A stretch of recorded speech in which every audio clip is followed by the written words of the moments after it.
Aujourd'hui, il y a beaucoup de personnes qui ont de plus en plus du mal à écouter la voix de Dieu, à percevoir la volonté de Dieu dans leur vie. Tout simplement parce que lorsque nous prenons l'esprit humain aujourd'hui, il y a beaucoup de choses qui se passent en l'homme. Quand on prend un être humain aujourd'hui, il y a plus de 4 voix qui traversent l'esprit de cet homme-là, ce qui fait que nous sommes embrouillés. Nous avons du mal à percevoir la volonté de Dieu. Déjà, lorsque on nous prend aujourd'hui, on peut distinguer 4 voix comme ça qui traversent l'esprit de l'homme. Première voie, nous allons parler des convoitises de notre chair.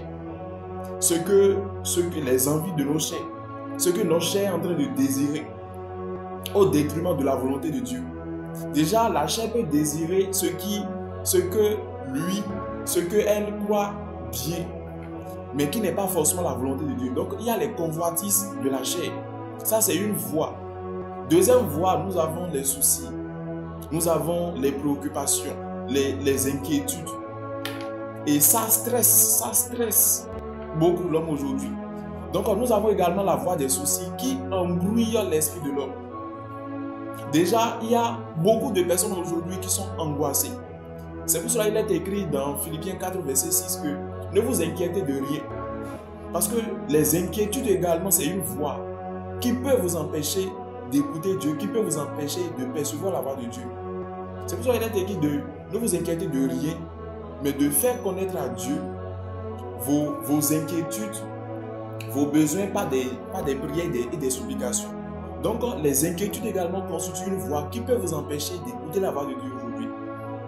Troisième voie, nous avons également les distractions. Les distractions, il y a beaucoup de distractions aujourd'hui. Il y a les distractions dans lesquelles vous pouvez vous retrouver, que ce soit à la maison, que ce soit sur les réseaux sociaux, dans n'importe quel environnement de votre vie. Il y a les distractions. Les distractions également constituent une voie. Et si vous n'êtes pas concentré, vous ne pouvez pas distinguer, vous ne pouvez pas discerner la voix de Dieu. C'est ce qui se passe aujourd'hui. Et nous avons également la voix de l'environnement dans lequel nous sommes. Nous avons la voix de notre entourage. Donc ça va faire, il y aura plus de 4 voix qui traversent l'esprit de l'homme. Mais comment l'esprit de Dieu peut résonner en toi? Comment l'esprit de Dieu peut résonner en toi? Ça serait beaucoup difficile. Et c'est ce qui est en train de se passer ça. Donc déjà le conseil et l'exhortation que j'ai pour vous est que déjà chaque jour dans une journée, voyez et prenez 10 à 15 minutes pour pouvoir pratiquer le silence. Vous devez pratiquer le silence. Dieu parle dans le bruit, mais Dieu ne parle pas toujours dans le bruit. Dieu ne parle pas toujours dans le bruit. Mais surtout, Dieu parle dans le silence. Le fait qu'il y aura des bruits et autres, si Dieu veut forcément se faire voir à toi ou bien te parler, il va te parler. Mais il faut savoir que Dieu parle plus dans le silence. Alors chaque jour, il faudrait que vous preniez au moins 10 à 15 minutes où vous allez rester silencieux. Vous allez rester silencieux. Et déjà, vous pouvez lire la parole de Dieu. Vous pouvez faire la méditation.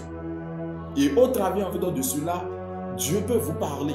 Vous pouvez percevoir la volonté de Dieu. À ce instant-là, vous pouvez percevoir la volonté de Dieu. Vous priez en entrant dans le silence. Vous priez à ce que l'Esprit de Dieu puisse vous faire voir ou bien vous faire savoir sa volonté. Ou bien ce que Dieu aimerait. La décision en fait, de Dieu pour vous peut-être dans la journée ou bien à l'instant T. Ou bien vous révéler les choses.